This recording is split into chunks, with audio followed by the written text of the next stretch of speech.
back to the question and my dad's theory, he called me when I was out in California and he had cancer and it wasn't looking too promising. When was this? 01? Cancer.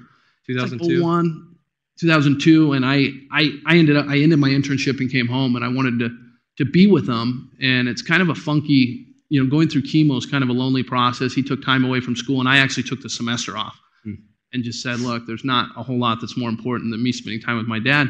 But he was messing around with this technology, and I had just gotten back from HP, and I felt like I had I was ready to conquer the world, and I said, let's work on this. And so every day when he'd go to his chemo, he'd come back and we'd work on Qualtrics. And by the time he could talk and recover, pretty much signed up 20 customers. Wow.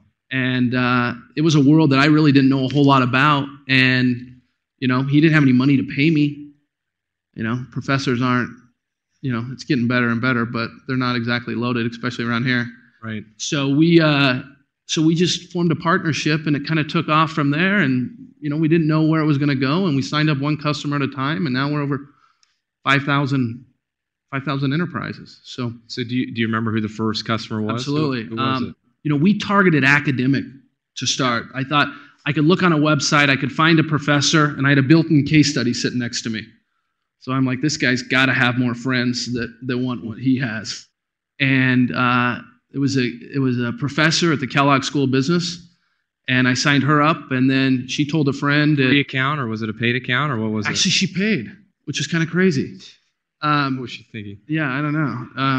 Early adopter. It was funny because I was at an event in Chicago last month, and she got up and spoke 10 years later and 1,300 universities later about how she was the first one. Oh, that's cool. And it's pretty cool because actually all the clients that I signed up, the first 10 are still clients today.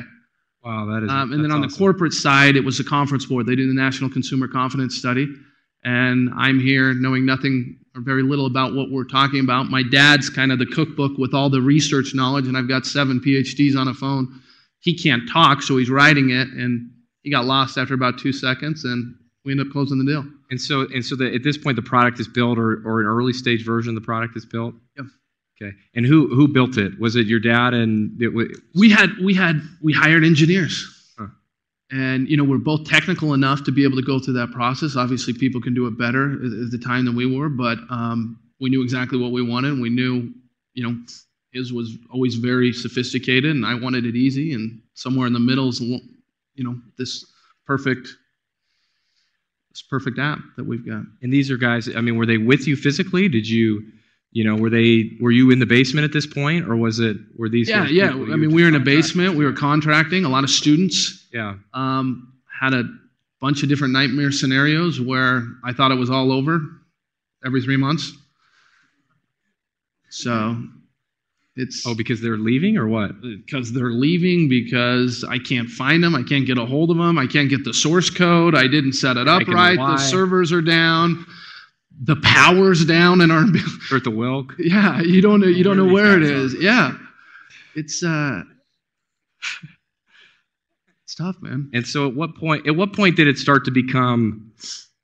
At what point did it start to become kind of you say, wow, this is like a company, or this is more than just me and my dad, tinkering on this project. Yeah, I mean, when we started bringing other people in. Yeah, which would have been when? In the basement. 2002. Okay. 2003, I convinced a buddy to turn down a $60,000 job and work for $8,000 his first year. I think he made 12 his second. And overperformed, or? Yeah, it was unbelievable. I had to give him a bonus. Sure. But he's one of my 50%. Business partners. I mean, that's a pretty good rate. I'd take it. But we started bringing in people. We ended up with so many cars in the basement that the neighbors were complaining. I think we had 20 people down there. They couldn't pick up the garbage cans on garbage day because a guy couldn't turn around with all the cars. So we'd have people spread out. A couple times customers called up. This is when you could start getting online and seeing things, saying, I'm out in front of this white house. Oh, you must be lost. I don't. Yeah. No one knew we were in a basement. Wow. This is your parents' home? Mom's upstairs. Yeah. It's crazy. Awesome. Yeah. And so you were there. So you were there 2002, 2003, 2004, 5, 2005, and you're adding, or you 6. kind of maintaining? Adding, just trying to nail it. Where I think we were making $100,000 a month out of our basement. Wow. You raised the $8,000 guy at that point, right? A little bit after. He could eat what he killed. Okay, so